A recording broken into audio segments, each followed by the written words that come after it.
తెలంగాణలో పార్లమెంట్ ఎన్నికల వరకు క్యాబినెట్ విస్తరణకు ఛాన్స్ లేదంటున్నారు. ప్రస్తుతం ఉన్న టీంతోనే ఎంపీ ఎలక్షన్ల వరకు ప్రభుత్వ పాలన కొనసాగించాలని సీఎం రేవంత్ రెడ్డి నిర్ణయం తీసుకున్నారట.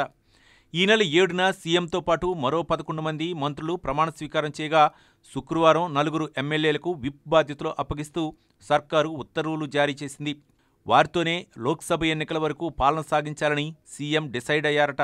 తెలంగాణలో కొత్తగా అధికార బాధ్యతలు స్వీకరించిన కాంగ్రెస్ పార్టీలో ప్రస్తుతం సీఎం, మంత్రులు, విప్పులు కలిపితే 15 మంది క్యాబినెట్ ర్యాంకును కలిగి ఉన్నారు. చీఫ్ విప్ దాస్యం వినయభాస్కర్తో కలిపి ఆ సంఖ్య 16కు చేరుకుంది. వీరిలో ఓసీ సామాజిక వర్గం నుంచి 6, బీసీ నుంచి 4, ఎస్సీ సామాజిక వర్గం నుంచి 3, ఎస్టీ సామాజిక వర్గం నుంచి 2 ప్రాతినిధ్యం వహిస్తున్నారు.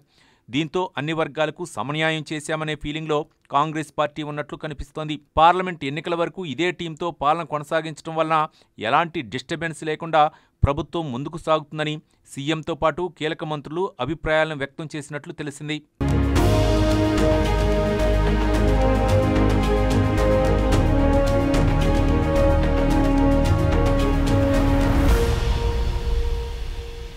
కులాల సమీకరణలో భాగంగా తమకు ఛాన్సు లభిస్తుందని ఇప్పటికే కాంగ్రెస్ పార్టీకి చెందిన కొందరు ఎమ్మెల్యేలు, అనుచరులు, సన్నిహితుల వద్ద చెప్పుకుంటున్నారు.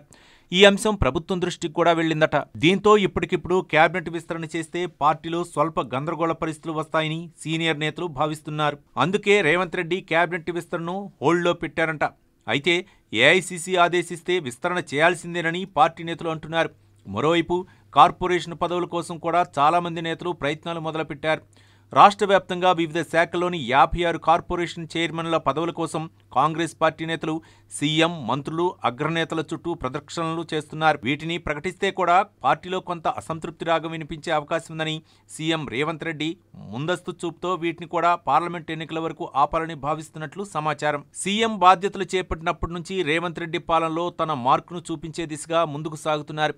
కొత్త విధానాలు, సంప్రదాయాలను పరిచయం చేస్తూ ప్రభుత్వాన్ని నడిపిస్తున్నారు.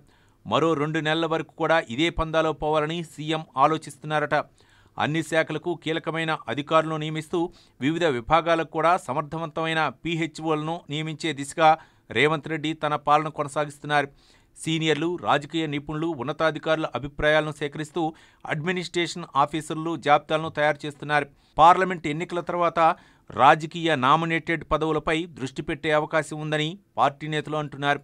మొత్తం మీద క్యాబినెట్ విస్తరణకు కాంగ్రెస్ ప్రభుత్వం మరికొంత సమయం తీసుకునే అవకాశం ఉందని పార్టీ కీలక నేతలు చర్చించుకుంటున్నారు. గవర్నర్ ప్రసంగం తర్వాత కూడా పలువురు కాంగ్రెస్ ఎమ్మెల్యేలు ఆఫ్ ది రికార్డ్ అదే అభిప్రాయాలను వ్యక్తం చేశారు.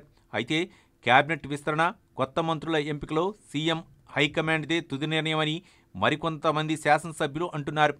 మొత్తానికి ఇప్పటికిప్పుడు క్యాబినెట్ విస్తరణ లేదనే అభిప్రాయం వ్యక్తమవుతోంది.